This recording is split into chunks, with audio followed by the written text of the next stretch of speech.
I'm Emma Barbalucas. I'm the executive director of the Progress Network. We're bringing together constructive public voices. You can find out more about us at theprogressnetwork.org. And since we're going to be talking about, among other things, social media today, you can also find us Twitter, Facebook, Instagram, see what we have to say on those channels. So today I'm with Robert Wright. He's a Progress Network member, author and writer. He's written several books, most recently Why Buddhism is True. He runs the Non-Zero Foundation and writes the Non-Zero newsletter, which I highly recommend signing up for.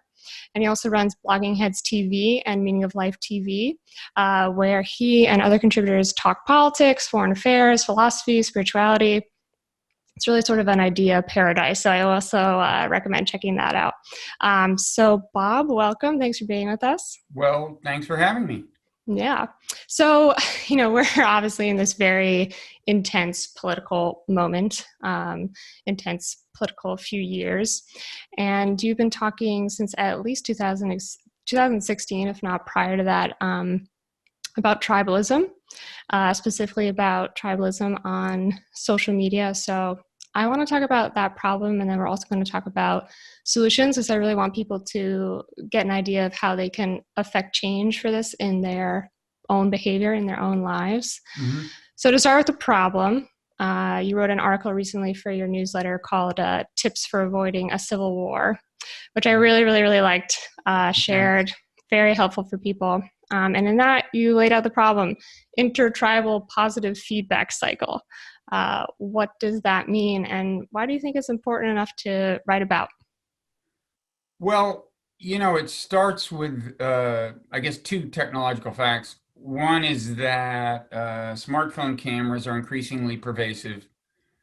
The other is that social media allows you to get any image, including any video snippet, to anyone who would be interested in it, and increasingly to the people who are most interested in it and most emotionally intense in their reactions to it. So basically what you get is that if you think of the current kind of political alignment as two tribes, pro-Trump and anti-Trump, each tribe on social media tends to see the worst behavior of the other tribe. Mm-hmm. So if somebody with a MAGA hat is refusing to wear a face mask in a supermarket and throwing a fit and seeming irrational, that stands a pretty good chance of being captured on video and then being spread through social media to, anti-Trumpers who are going to be most outraged by it. You saw this during the, in a slightly different way during the protests. People on the left tended to see the worst instances of police brutality, in response to the protests. People on the right tended to see the most unruly, law-breaking protesters. So, it's kind of natural to kind of assume, especially if you're already unfavorably disposed toward the other tribe, which is our predicament today, you are inclined to think of the horribly behaving person you're seeing from the other tribe as typical of that tribe, or at least as more typical than they actually are. Are we sure, or they're not typical? I think I can say in the case of protesters smashing windows, they're not typical, or there would be more broken windows. We can say in the case of police seeming to kind of try to push forward with a car to the point of running over a protester, that's not typical. I think we probably would have seen it every time that happened, and I saw it once or twice. So we don't know exactly how typical these things are, or how representative the sentiments they embody are. For example, there is a lot of resistance to wearing masks out there. I don't think a ton, but in any event, even if you look at those people, very few of them are going to just throw a fit in the supermarket, right? I think that's pretty atypical behavior. So, and so the antipathy just gets amped up and up and up and up. The more evidence you see that seems to justify hating the other side, um, the more you're going to be, the more people in your own tribe are going to behave in ways that provoke hatred, right? Because they're going to get amped up, and a few of them are going to misbehave, and so on. So it's yeah, that's what I meant by kind of a positive feedback cycle. Hmm. And just to clarify for people, I mean, we're not talking about video footage that really needs to be seen. I mean, George Floyd comes to mind. It was recorded. People saw what happened. We're not talking about that. We're talking about something that's a little bit different, right?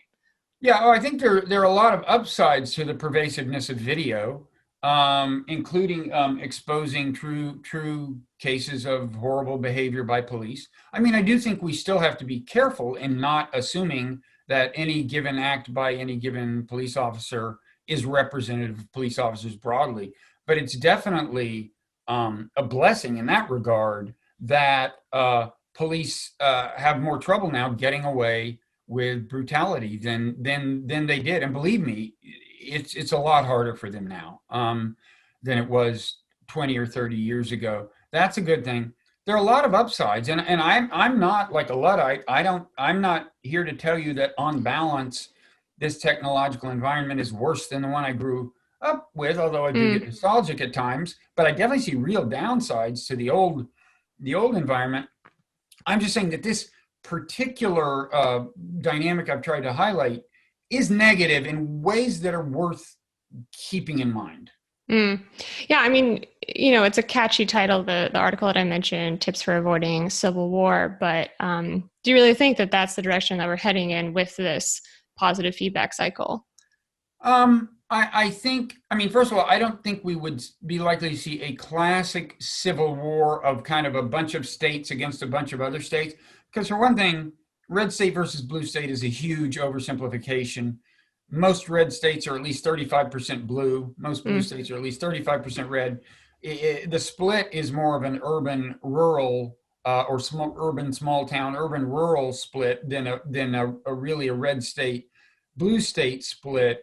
But I do think if the question is, could you have a level of civil conflict, including a fair amount of killing, like some killing every day and ongoing killing, that's way worse than anything in my lifetime? I think the answer is yes. I think probably it won't happen, but I think kind of super bad outcomes are worth worrying about, even if they're not probable. Low probability catastrophic events are worth worrying about. And so that's why I just think it's worth calling attention to the way we can all unwittingly become part of the problem just by reacting the way humans normally react to things. And in the context of social media, when you say react, I mean, we're literally talking about liking it, sharing it, commenting, like, fuck those guys, or whatever it is that you might comment, or saying, Yeah.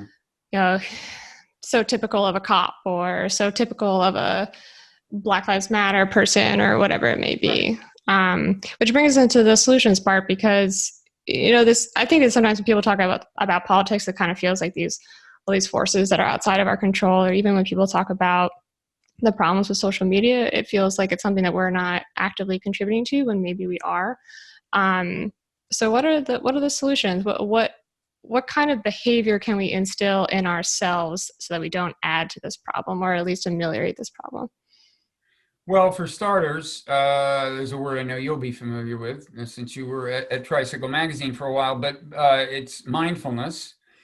In this case, that doesn't have to involve meditation. I'm an advocate of mindfulness meditation, but at a minimum, I'd suggest that when you're on social media, before you retweet something or like something, or before you weigh in and comment on something, especially before you comment antagonistically toward someone, kind of talking back to them, pause and try to reflect on what you're feeling, the feelings that are motivating the temptation to retweet, to share, to like, whatever.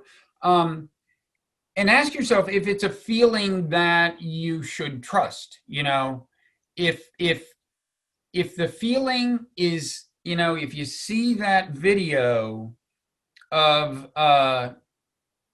of the person freaking out in the supermarket, and going, yeah, those assholes, let's show the world what assholes they are.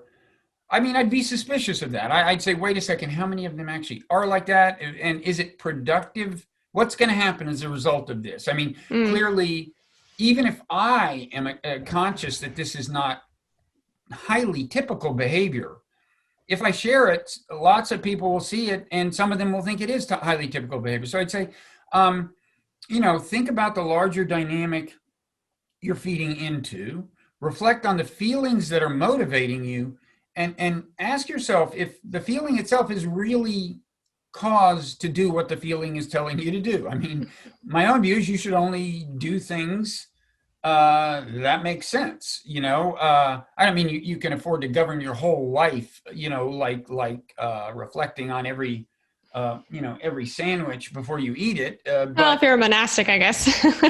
well, yeah, I mean, and I'm not monastic, but I applaud monastic types. But I do think it's basically just try to be calm and circumspect and rational, and don't make the problem worse. For starters, and that's in the case of your individual reaction to something on social media. Mm. I mean, I guess people aren't really used to thinking this way because I guess if you're not just going by the feeling of, oh, this is going to feel nice when I share this, and I feel correct in thinking that these people refusing to wear masks are terrible democratic citizens or whatever you may think. I guess the argument from there is like, maybe it is productive to share this so that I can show people that this is an issue. Don't people need to know that this is an issue? Sometimes I think so. I think a good example of a tough case is, like, say, violence during protests by either side, or say, I mean, so on the one hand, people associated with a protest who are destroying property or engaging in violence. On the other hand, say maybe Trump supporters who are armed and are marching menacingly toward a protest. We need to know that those things are happening, and I guess the kind of question I ask in situations like that is there any danger in the current environment of an appreciable number of people not winding up knowing this is happening? Usually the answer is no, with things like this, given the current environment. So I usually just hold off. I'm not saying I'm doing a whole lot of good by holding off. Mm. In terms of actually doing good, I am I'm prouder of myself if I do something like you know criticize somebody. I mean, especially like a major social media potentate with a lot of followers who seem to be kind of like grifters.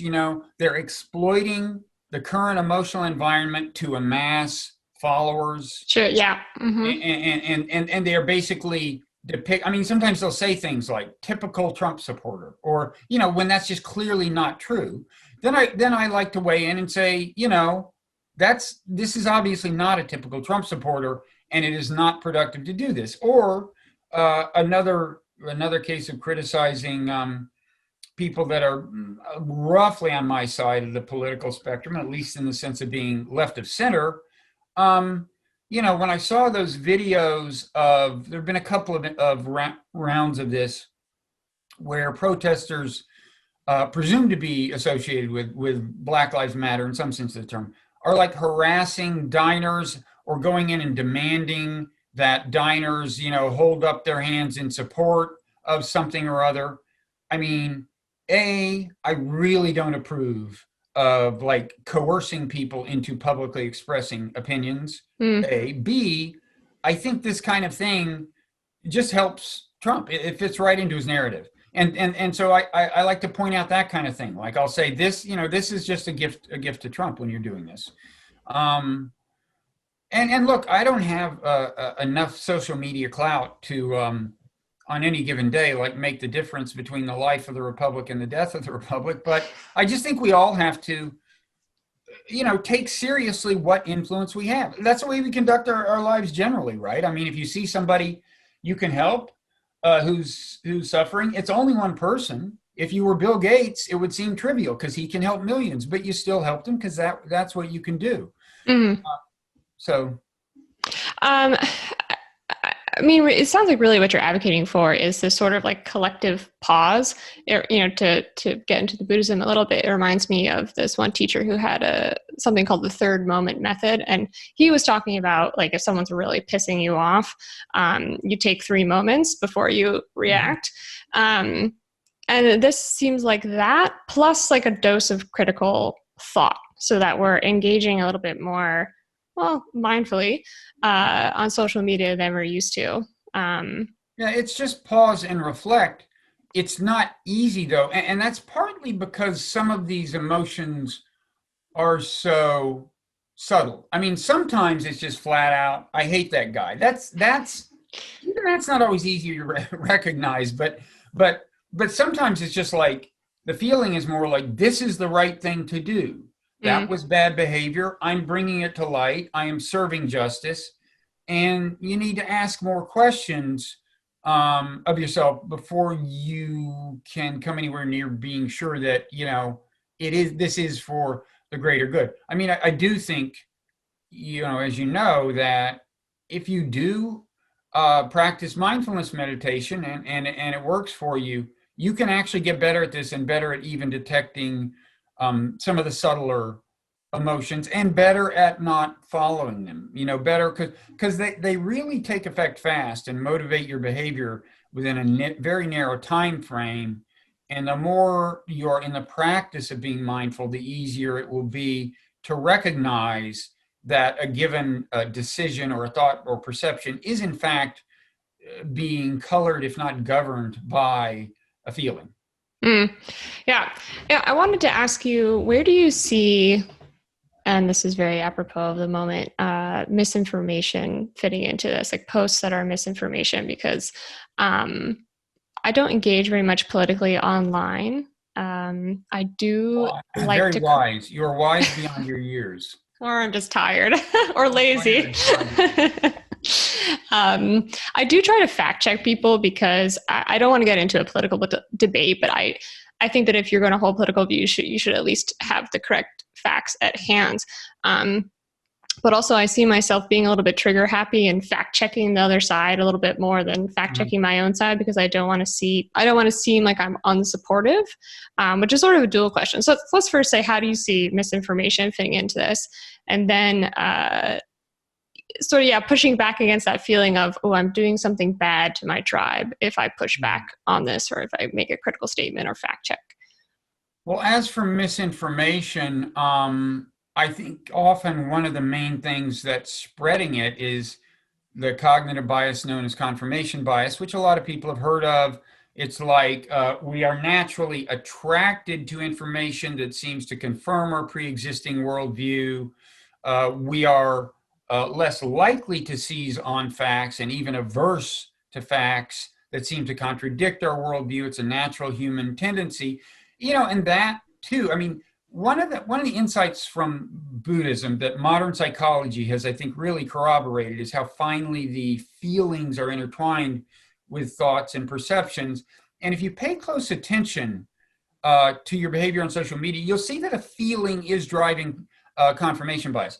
If you see a fact that, yeah, that fits in, that's what I've been saying, that confirms what I've been saying, you'll feel that like you're like falling in love with it. You have a positive feeling toward the thing. You thirst for it. You cling to it. These are like it's an infrastructure of feelings. I'm right. It feels good. I'm so Yeah, it right. feels good. And Yeah. if you see information that seems at odds with your worldview, it'll make you kind of feel uncomfortable, and you'll start searching for reasons not to believe it, Mm. searching for reasons to discredit it, which may exist. That's certainly possible, but we tend to exaggerate them. Just as we are uncritical when we see information that supports our worldview. So for starters, I'll say that misinformation too is a problem that can be addressed somewhat through mindfulness, or just leave aside that, just pausing and reflecting. Now, that leads to what isn't exactly the other question you asked, but is related, which is but if my tribe does this and the other doesn't, isn't that like unilateral disarmament?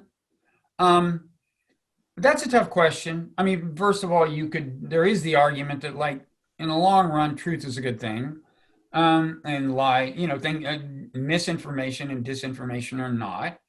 Um, but it's also true that given the current political polarization, there's, I think, a separate reason to try to fight misinformation, which is just that um, often, I'm not saying always, but often when your tribe is spreading the misinformation and clinging to it, you're ultimately going to reinforce the narrative of the other tribe.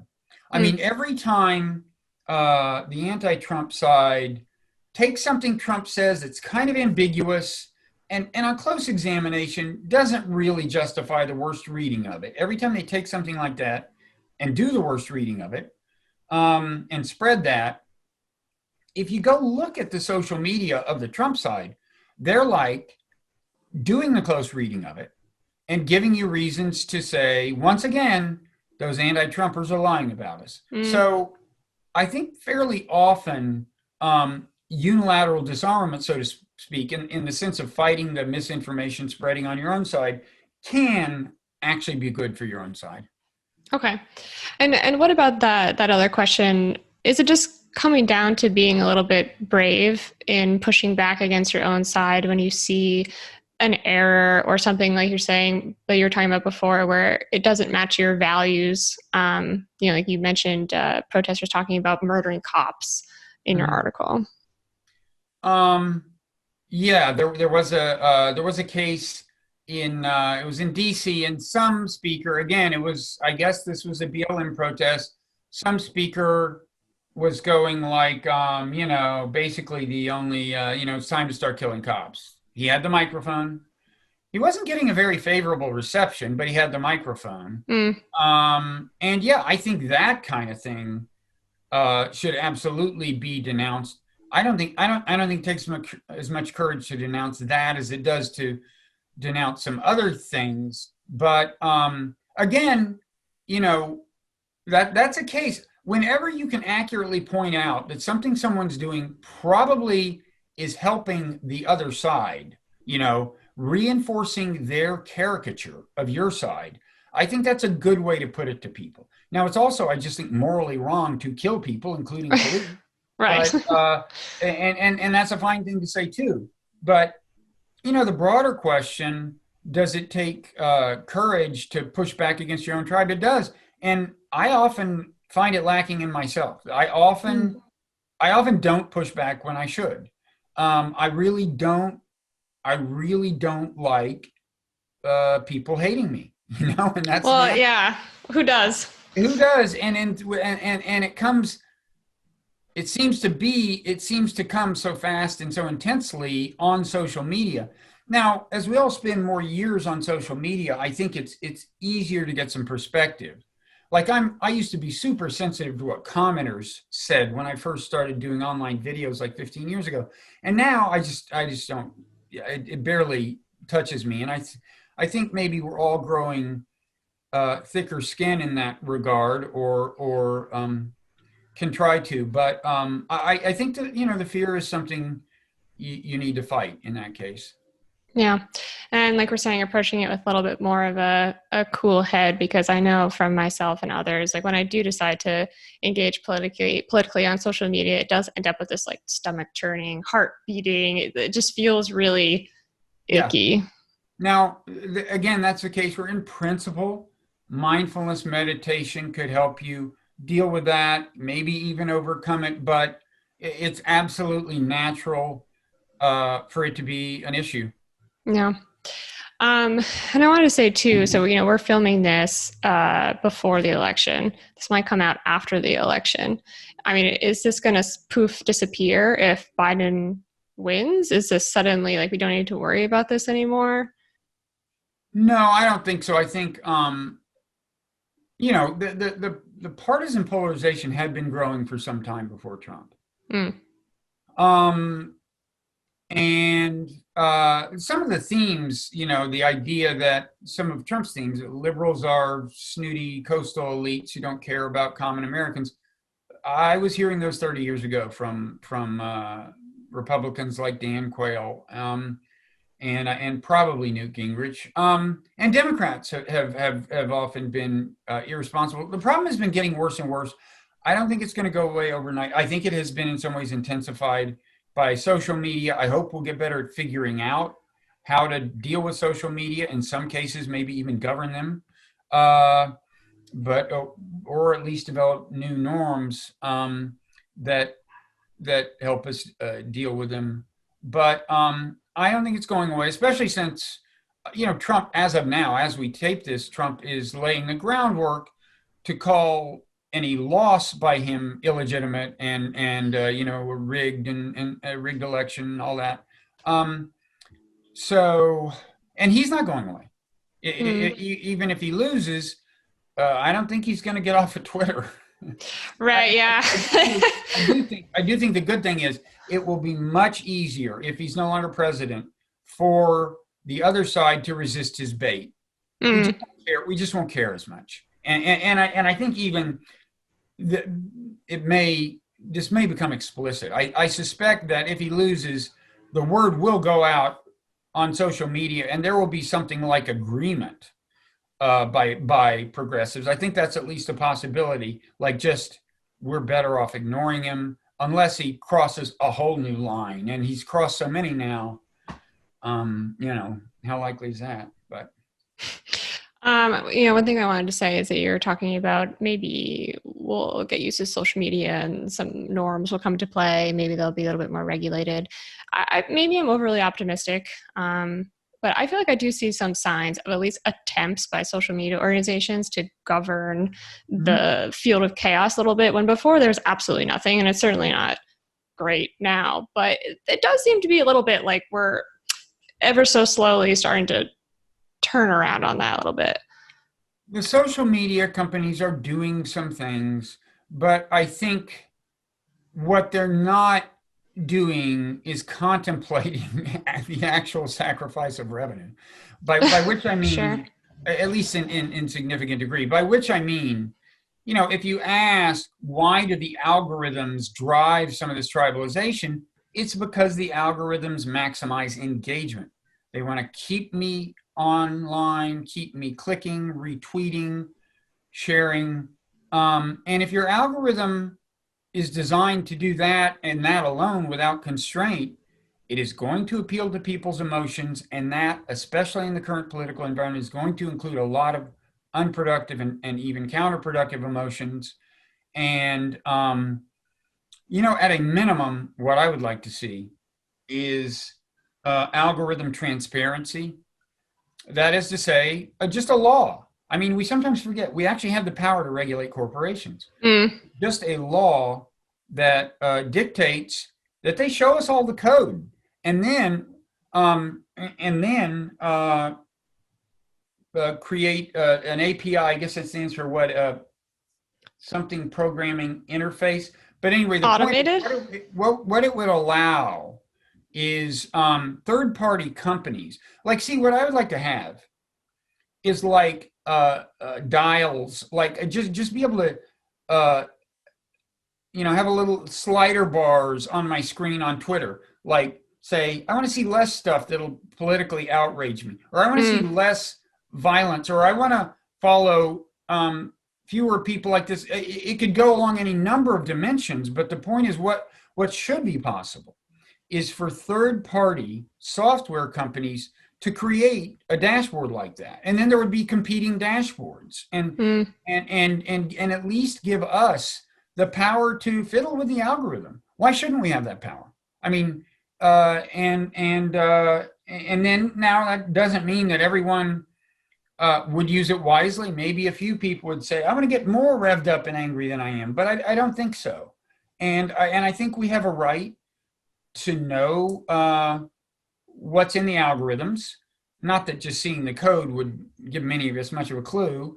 But people would translated for those They of would us that, yeah. translate it, and moreover, the people who took advantage of the API to build the software, the dashboards, would be allowing us to make practical use of the transparency of the algorithm in ways we see fit.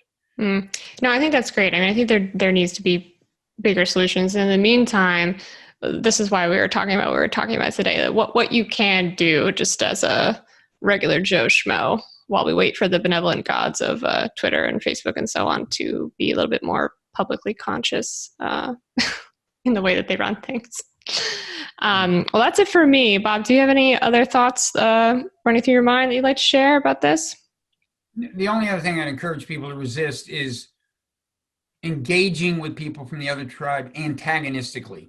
I think you can do a real service if you engage, with best intentions, honestly trying to understand where they come from, what their perspective is, and because what that can do is lead at least one person in the other tribe to think, well, I guess they're not all assholes over there, and then that's progress.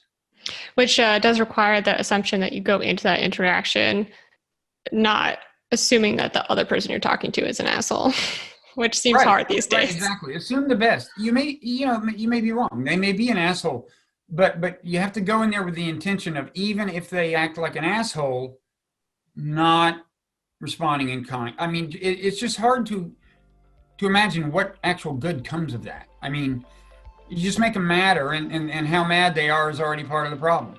Yeah. It's a call to be bigger than our own emotions. Yeah. All right, Bob, thank you so much for your time. I really appreciate it. Thank you. Thanks.